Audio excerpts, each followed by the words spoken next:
Assalamualaikum warahmatullahi wabarakatuh. Kami dari kelompok 9 yang beranggotakan Nindya Ayu Milanda dengan NIM terakhir 069, Firda Nuridaya dengan NIM terakhir 070, Zalsa Nabila dengan NIM terakhir 071, dan Muhammad Lukman dengan NIM terakhir 072.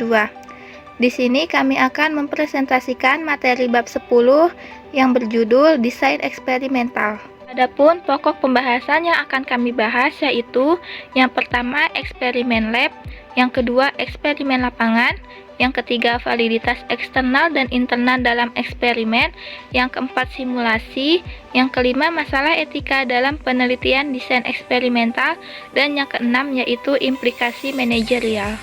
Yang pertama yaitu eksperimen lab.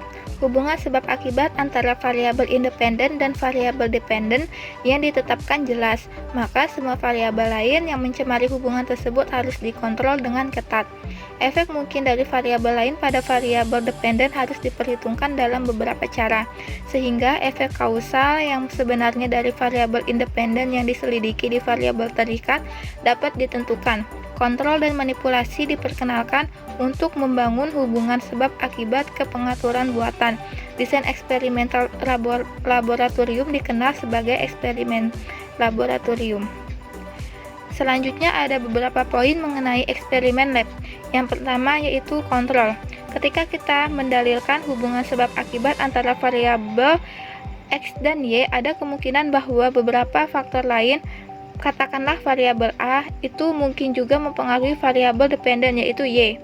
Hal ini maka manajer tidak dapat membuktikan bahwa pelatihan khusus saja yang menyebabkan efektivitas yang lebih besar, karena dari pengalaman web yang terputus sebelumnya dari beberapa sekretaris merupakan faktor pencemaran. Selanjutnya yaitu manipulasi. Untuk menguji efek kausal dari variabel independen terhadap variabel dependen, manipulasi tertentu perlu dicoba. Manipulasi hanya berarti bahwa kita membuat tingkat yang berbeda dari variabel independen untuk menilai dampak dari variabel dependen. Selanjutnya yaitu mengontrol variabel eksogen atau gangguan yang mencemari. Ada beberapa cara yang dapat dilakukan. Yang pertama yaitu dengan menggunakan grup yang cocok. Salah satu cara untuk mengendalikan variabel pencemar atau pengganggu adalah dengan mencocokkan berbagai kelompok dengan memilih karakteristik pengganggu dan dengan sengaja menyebarkan ke seluruh kelompok. Yang kedua yaitu pengacakan. Dalam pengacakan, proses di mana individu ditarik dan penugasan mereka ke grup tertentu. Setiap individu dapat ditugaskan ke salah satu grup yang dibentuk. Keduanya diacak. Secara acak menugaskan anggota ke grup, maka didistribusikan variabel pengganggu di antara grup secara merata. Yang keempat yaitu validitas internal eksperimen lab. Validitas internal mengacu pada kepercayaan yang kita tempatkan dalam hubungan sebab akibat. Di penelitian validitas internal yang tinggi, kita relatif lebih mampu untuk menyatakan bahwa hubungan tersebut bersifat kausal. Sedangkan dalam penelitian dengan validitas internal yang rendah, kausalitas tidak dapat disimpulkan sama sekali. Dalam eksperimen laboratorium, di mana hubungan sebab akibat dibuktikan, validitas internal dapat dikatakan tinggi. Dan yang terakhir yaitu validitas eksternal atau generalisasi eksperimen laboratorium. Tugas dalam pengaturan organisasi jauh lebih kompleks, dan mungkin ada beberapa variabel pengganggu yang tidak dapat dikendalikan, misalnya pengalaman. Dalam keadaan seperti ini, maka tidak dapat memastikan bahwa hubungan sebab akibat yang ditemukan dalam percobaan laboratorium kemungkinan besar akan benar dalam pengaturan lapangan. Untuk menguji hubungan kausal dalam pengaturan organisasi, eksperimen lapangan dapat dilakukan. Selanjutnya yaitu eksperimen lapangan. Percobaan lapangan adalah eksperimen yang dilakukan di lingkungan alam di mana pekerjaan atau kehidupan berlangsung seperti biasa, tetapi perlakuan diberikan kepada satu atau lebih kelompok. Setiap hubungan sebab akibat yang ditemukan di bawah kondisi ini akan memiliki generalisasi yang lebih luas untuk pengaturan produksi serupa lainnya. Meskipun kami mungkin tidak yakin sampai sejauh mana tarif persatuan saja yang menjadi penyebab peningkatan produktivitas, karena beberapa variabel pengganggu lainnya tidak dapat dikendalikan. Selanjutnya yaitu validitas eksternal dan internal dalam eksperimen. Validitas eksternal mengacu pada tingkat generalisasi hasil studi kausal ke pengaturan lain, orang atau peristiwa, dan validitas internal mengacu pada tingkat kepercayaan kita pada efek kausal. Misalnya variabel itu X menyebabkan variabel Y. Eksperimen lapangan memiliki lebih banyak validitas eksternal. Hasilnya lebih dapat digeneralisasikan ke pengaturan organisasi serupa lainnya, tetapi validitas internal kurang. Kita tidak dapat memastikan sejauh mana variabel X sendiri menyebabkan variabel Y. Selanjutnya, validitas eksternal dan internal dalam eksperimen. Trade-off antara validitas internal dan eksternal. Jika kita menginginkan validitas internal yang tinggi, kita harus bersedia menerima validitas eksternal yang lebih rendah dan sebaliknya. Masalah validitas eksternal ini biasanya membatasi penggunaan eksperimen laboratorium di area manajemen. Eksperimen lapangan juga jarang dilakukan karena konsekuensi yang tidak diinginkan yang dihasilkan personel menjadi curiga, persaingan, dan kecemburuan tercipta di antara departemen dan sejenisnya. Selanjutnya, faktor-faktor yang mempengaruhi validitas eksperimen. Faktor pembaur yang menimbulkan ancaman bagi validitas internal. Dua ancaman terhadap validitas eksternal adalah interaktif pengujian dan seleksi. 7 ancaman utama terhadap validitas internal adalah sebagai berikut. A. Efek sejarah, B. Efek pematangan, C. Efek pengujian, D. Efek bias seleksi, E. Efek kematian, F. Efek regresi statistik, dan G. Efek instrumentasi. Selanjutnya, tinjauan faktor-faktor yang mempengaruhi validitas internal dan eksternal. Validitas internal menimbulkan pertanyaan tentang apakah pengobatan itu sendiri atau beberapa faktor asing tambahannya menyebabkan efek. Validitas eksternal menimbulkan masalah tentang generalisasi temuan di pengaturan lainnya. Pengujian interaktif dan efek seleksi dapat membatasi validitas eksternal dari temuan kami.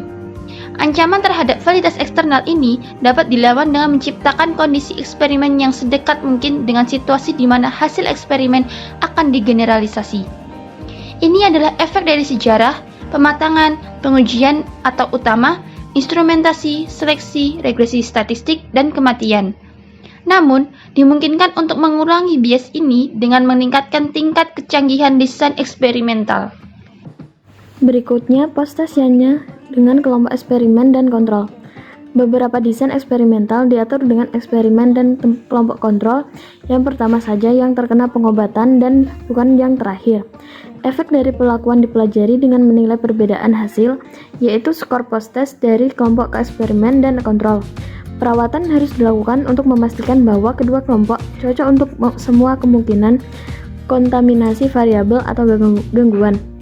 Jika tidak, efek sebenarnya dari perlakuan tidak dapat ditentukan hanya dengan melihat perbedaan nilai post-test kedua kelompok. Pengacakan akan mengatasi masalah ini. Mortalitas atau dropout individu dari kelompok adalah masalah untuk semua desain eksperimental. Desain deret waktu. Desain deret waktu atau kadang-kadang disebut desain deret waktu terputus. Berbeda dari desain yang disebutkan di atas karena mengumpulkan data pada variabel yang sama secara berkala. Contohnya minggu, bulan, atau tahun. Dengan demikian, desain deret waktu memungkinkan peneliti untuk menilai dampak suatu perlakuan dari waktu ke waktu. Masalah utama deret waktu adalah sejarah. Peristiwa atau faktor tertentu yang berdampak pada hubungan variabel bebas atau variabel mungkin terjadi secara tidak terduga saat eksperimen sedang berlangsung. Masalah lain adalah efek pengujian utama dan interaktif, mortalitas, dan maturisi. Desain eksperimental sejati. Desain eksperimen yang mencakup kelompok perlakuan dan kontrol dan mencatat informasi bagi sebelum dan sesudah kelompok eksperimen diberi perlakuan dikenal sebagai desain eksperimental ex post facto. Adapun beberapa desain eksperimental ex post facto yaitu pre-test dan post-test eksperimental dan desain kelompok kontrol. Yang kedua ada desain 4 grup Solomon. Yang ketiga studi double blind. Kemudian pembahasan selanjutnya yaitu mengenai desain ex post facto. Hubungan sebab akibat kadang-kadang dibangun melalui apa yang disebut desain eksperimental ex post facto. Di sini tidak ada manipulasi variabel independen di laboratorium atau pengaturan lapangan, tapi subjek yang telah terpapar stimulus dan yang tidak terpapar akan dipelajari. Pembahasan selanjutnya yakni simulasi. Simulasi adalah sebuah alternatif untuk eksperimen lab dan lapangan yang saat ini digunakan dalam penelitian bisnis adalah simulasi. Simulasi menggunakan teknik pembuatan model untuk menentukan efek perubahan. Simulasi menjadi populer dalam penelitian bisnis. Asimulasi dapat dianggap sebagai eksperimen yang dilakukan dalam lingkungan yang dibuat khusus yang sangat dekat dengan lingkungan alam di mana kegiatan biasanya dilakukan. Hubungan sebab akibat dapat diuji karena manipulasi dan kontrol dimungkinkan dalam simulasi. Dua jenis simulasi dapat dibuat. Satu, di mana sifat dan waktu kejadian simulasi sepenuhnya ditentukan oleh peneliti atau yang sering disebut dengan simulasi eksperimental, dan yang lainnya disebut sebagai simulasi bebas, yang dimana jalannya kegiatan setidaknya sebagian dari diatur oleh reaksi peserta terhadap berbagai rangsangan saat mereka berinteraksi di antara mereka sendiri. Masalah etika dalam penelitian desain eksperimental. Secara singkat, beberapa dari banyak masalah etika yang terlibat dalam melakukan penelitian, beberapa di antaranya sangat relevan dengan melakukan eksperimen laboratorium. Praktek berikut dianggap tidak etis. Yang pertama, memberi tekanan pada individu untuk berpartisipasi dalam eksperimen melalui paksaan atau menerapkan tekanan sosial. 2. Memberikan tugas-tugas kasar dan mengajukan pertanyaan merendahkan yang mengurangi harga diri peserta. 3. Menipu subjek dengan sengaja menyesatkan mereka tentang tujuan penelitian yang sebenarnya. 4. Mengekspos peserta untuk stres fisik atau mental. 5. Tidak mengizinkan subjek untuk menarik diri dari penelitian ketika mereka menginginkannya. Materi yang terakhir yakni implikasi manajerial. Beberapa pertanyaan yang perlu dijawab dalam membuat keputusan ini adalah sebagai berikut. Yang pertama, apakah benar-benar perlu untuk mengidentifikasikan hubungan kausal, atau apakah cukup jika korelasi yang menjelaskan varians dalam variabel dependen diketahui? Kedua, jika penting untuk menelusuri hubungan sebab akibat, manakah di antara keduanya, validitas internal atau validitas eksternal yang lebih dibutuhkan, atau keduanya diperlukan? Jika hanya validitas internal yang penting, eksperimen laboratorium yang dirancang dengan cermat adalah jawabannya. Jika generalisasi adalah kriteria yang lebih penting, maka diperlukan percobaan lapangan. Jika keduanya sama pentingnya, maka studi laboratorium harus dilakukan terlebih dahulu, diikuti dengan eksperimen lapangan, jika hasil yang pertama menjamin yang terakhir. Yang ketiga, apakah biaya merupakan faktor penting dalam penelitian? Jika demikian, apakah desain eksperimental yang lebih canggih dapat melakukannya? Sekian presentasi dari kelompok kami, semoga video ini dapat bermanfaat. Wassalamualaikum warahmatullahi wabarakatuh.